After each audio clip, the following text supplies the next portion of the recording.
Hi friends, ఇది నేను చేస్తాను. దానికి కావాల్సిన అట్లా కూడా ఇలాచి వాటర్ మిల్క్ ఇలాచి దంచుకుని ప్యాన్ పెట్టుకొని వాటర్ పోసి టీ పౌడర్ వేసి చక్కెర వేసి ఇట్లా వచ్చి దంచుకుని అన్నీ కలిపి వాటర్లో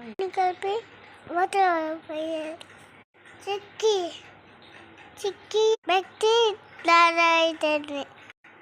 తర్వాత పాలు పోసుకొని మగ్గిన తర్వాత రెడీ అవుతుంది. మీరు కూడా నాలాగా చేసుకొని తాగండి.